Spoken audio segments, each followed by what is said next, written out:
My name is Lopes. I work as a backend engineer in the routing team. So today, this lightning talk is going to be like Redis introduction about data structures and grouping commands. So the agenda for this presentation will be a super quick introduction to Redis. I will focus on the data structures that are available in Redis, and then I will move on for the grouping commands. So grouping commands in the end is how can we issue commands to the server in batch. And we will discuss in the pipeline versus transactions. So Redis is an in-memory data structure store, and we can use it as a database, cache, or message broker. Yes, it's possible to use Redis as a message broker. There is also that feature. But most of the times you use it as a fast storage for caching. So on the right, you will see multiple configurations that is possible to set up. We can have a single master, a replica, a cluster of masters, and a cluster of masters and replicas for high availability. So one of the key things in Redis is the fact that it is single threaded for when we are executing commands. So we don't have locks there. There are no concurrency issues there. But one of the key things now in Redis 6 is that the I/O is going to be or is multi-threaded. So we can improve the performance of Redis, but the execution of commands is still single threaded.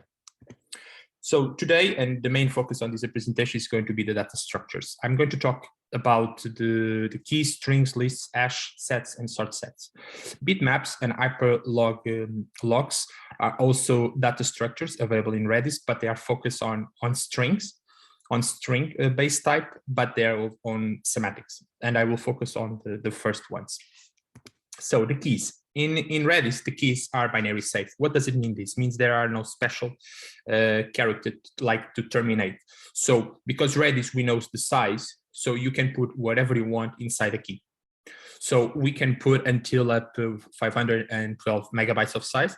Of course, we should not do this because every time we issue a command, we are sending all the key. And imagine 1K key going through the network, and also on the server, it's going to occupy a lot of memory there.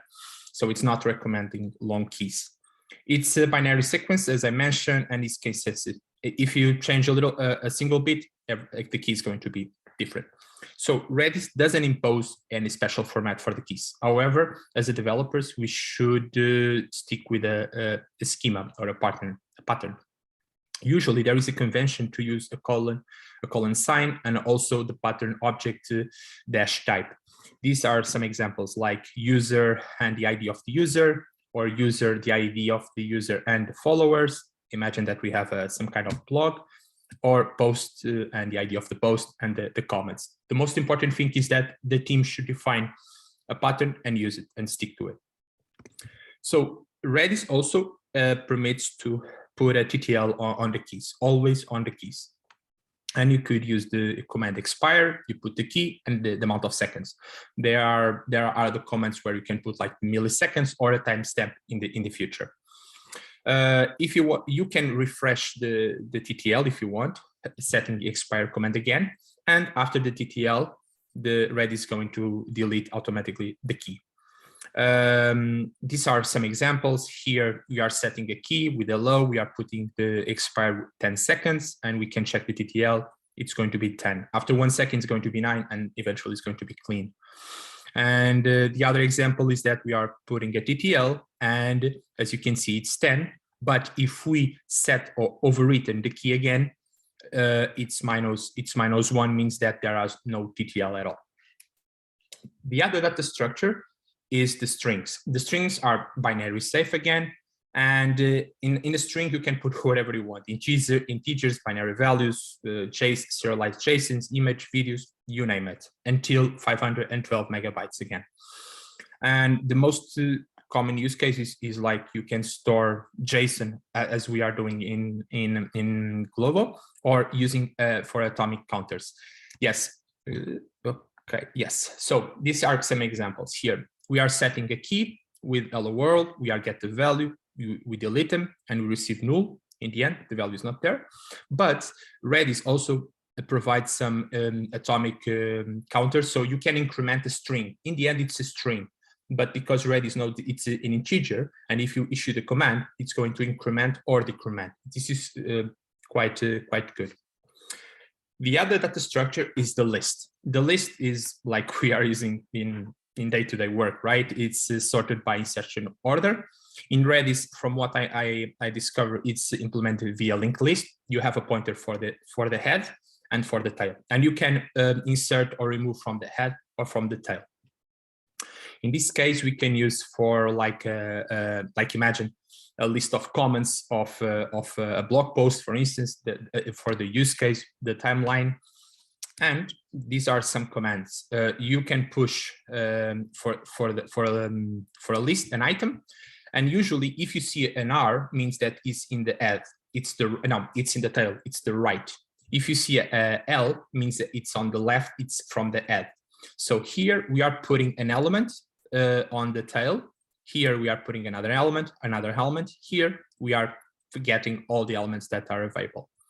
Here we are removing from the left, from the head, and here we are presenting all the elements. Another data structure that is also quite cool is the hashes. In the end, they are collection of field value pairs. In the end, the fields are strings, and also the values are strings. And once again, from what I know, they are implemented with the hash tables. In the end, hashes means we are representing some kind of object. And the main commands that we can do is that we can set the hash with a subkey, the field, and the value. Like this, we are setting this one, the second one, but if we repeat, as you can see, it's 0. In Redis, 0 means that we didn't perform anything. In 1, it's we performed something. We can see all the fields and values here using the get all command, get all command. We can delete them, specific fields. It's possible to do that. And we can get also specific fields if you want to do it. Moving on, there is also the sets. The sets is the same thing. We have a collection of elements that can be manipulated. They are no special order. They are like a set. And Redis supports like standard mathematical operations like insertion, difference, and in unions. And once again, from what I know, it's implementing using hash tables. How for each cases we can use a set. For instance, we can use for tracking unique things. Imagine that you want to have a page view. We can have the page view can be the page can be the key, and you can put there, for instance, the IP address that already has checked that page. If there is some repetition, it's not going to be inserted because the customer or the person already checked the page. Or you can also, it's an option. There is a command if you want to retrieve randomly elements from the set. Here are some examples of commands. Add means that you are adding an item, adding an item. As you can see, if it's duplicated, it's not going to be inserted. As members, you can see all the members of that set. You can also check if a member is there, as sysmember also, and you can remove specific elements from the set. And finally, I think a quite interesting data type is sort set. Sort set has two main properties. You have a collection of unique elements, but they are sorted. And how they are sorted according to a score. And this data structure enables to perform the same operation as a set, but also we can fetch ranges according to the score or according to the rank. And from what I know, it's implementing using skip lists. Here below, there is an example. Imagine that we have a huge online game and we have the leaderboard, right? Because we have the name of the players and the score of the players, and because the data structure is always ordered, we can easily check the top 10 or the 100 players that have more score. And it's everything in logarithmic time, which is super good. You can also use for priority queues. And here there are some examples. Instead of using sadd, we use zadd. And here you have the score, and here you have the item. Again, the score, the item, as you can see, If it's duplicated, we don't put anything. Here we can see what are the contents of the source set. And here, the example I was providing, you can fetch the range according to 0 and 800. So this is very cool because once you know once you provide the score that you want, you can retrieve it super fast all the elements there. You can remove also, and you can show also the scores if you want. One of the key things of all these data structures, and the main point of Redis is always about performance. So all the comments that I mentioned before, and every time you are developing, always try to check the time complexity. Redis, for every comment, has a page well documented with what is the operation and also what is the time complexity there. So you are always aware what will be the cost of that operation. So after talking a little bit about the data structures, I'm going to talk about another topic, is how the commands are sent into the server in batch, multiple commands. There are 3 ways in the end: pipelining, transactions, and Lua scripts. I'm not going to talk about Lua scripts because I would need another presentation. It's quite complex. But in the end, if I need to explain in a couple of sentences, it's like the stored procedure that you are putting in a Redis server, and you can send like an identifier for the stored procedure with the arguments, and it's going to run in the server. Okay, so let's focus on pipelining and transactions. So in the end, pipeline we have been using pipeline already for a long time. In the end, is like we are sending multiple commands in a single message, because if you don't use pipeline, you have the cost of the round trip, right? Imagine that you want to increment 4 times a key. It's the time of the round trip 4 times, but you can increment 4 times in a single message, and you are going to receive the replies. So what's going to happen when the client is going to receive the reply? Once the server finish the last command. So the server is going to collect all the results and then going to reply it when we issue the last command. Why this is good? Because you are minimizing the round trips, but also imagine that because everything is going in a single command, imagine the socket, the read and write from the socket. So you will have better performance on the Redis server, which is really good. But now let's clarify some points about pipeline. Pipeline is not atomic. If you issue a couple of commands, imagine I'm issuing commands and Angel is issuing a couple of commands, they can interleaving. So pipeline is not atomic in any way. Another point that is super important is the server is forced to enqueue the replies. So if you have a huge pipeline, we may consume a lot of memory. So we should always be aware the size of the pipeline that we are issuing there. And another important thing is that all the comments in the pipeline, they may fail some of them. I can give you here an example. Imagine these requests. We are setting a key, we are incrementing the key, and we are getting the key, right? The reply, the first is okay, we set the key normally, but you cannot increment a string. So you have an error, but the pipeline doesn't stop because you have an error. Redis keep processing. So you get the name, and the name is there. So don't assume that all the comments are going to work perfectly, or we will stop once we have an error. That doesn't happen. And another key important thing is that inside a pipeline, or even in a transaction, I will explain after, you cannot read some value in that operation, like intermediate values. It's not possible to do it. Okay, so let's move on to the transaction. So the transaction, it's very similar to pipeline, but we can guarantee that all commands are atomically executed. So if me issue the command, multiple commands, and Angel also at the same time, imagine Angel commands are going to be executed in isolation. His batch is going to process first, and my batch will process after. So how can we do this? You issue the command multi, so it's the definition of transaction. It's okay, and then you start enqueuing commands, right? And then you push execute, and you can see here you have all the results for all the commands that you issue. You can also discard. Imagine that you start a transaction, but you want to discard. You can push the command discard, and you will see here, compare, we didn't change the value in the end because the transaction was not executed. One of the key things here that we have in Redis is the command watch.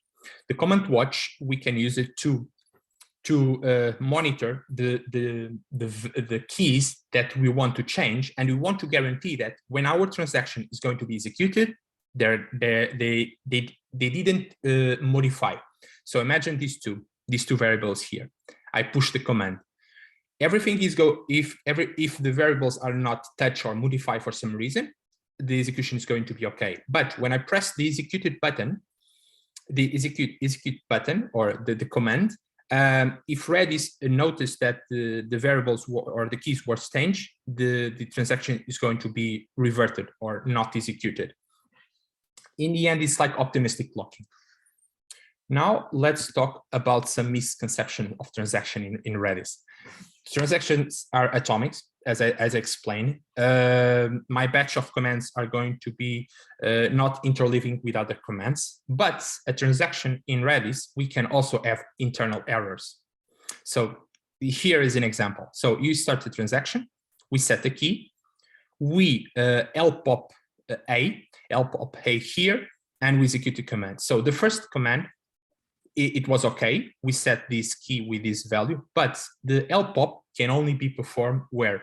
In a list, not in a string. So as you can see, Redis said there was something wrong here. So different from what we have in relational database and ACID property, in Redis, we can have transactions, but we may fail.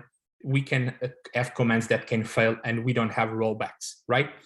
And why Redis doesn't want to have rollbacks? Because internally, it will keep the server super simple, right? And super efficient. Because if you need to implement a rollback system, it's quite complex and they want to avoid that. And they also argue that usually this type of errors about performing strange commands like remove from a list from a string, usually we can detect this in developing time. So it's very rare to have these kind of issues in production after a while. And I think I finished my presentation. If you have any questions, please let me know. Awesome. Thank you very much, Andre. So let's wait for a couple of minutes. Yeah, you did super fast. Sorry. Right time. Perfect. No, it was good. It was good. Right? I have two questions actually, Andre. So first one, imagine if someone has a use case of using a Redis list, but if they require something like random access, how do you think this would be implemented? Would it be like using skip lists, which would make it logarithmic or something like that? I didn't understand. So you have a list, right? If you have a list, but you want random access into that list for some reason to get random elements. I don't know if Redis provide this type of operation by a built-in operation for that. But the question here is that the list doesn't. You can have random access there. You can go to a specific position, right? The problem is the cost, is the time complexity. I would say that if you imagine with a list, I think you cannot have it that way, or you need to have it in multiple steps. You cannot guarantee in a single step, right? And the time complexity is not what you want. I don't know, honestly, maybe using the sort set depending on the score, but I don't know. With that's yes, probably possible, maybe. I think that is possible, but you need to define the score, and the score must be increasing, and you also need to remove. So I think there is a lot of code there. It's not like a built-in function. A second question I had was, I think you covered this a little bit with the multi command. Can you pipeline commands in a single atomic transaction if you use multi? Again, sorry?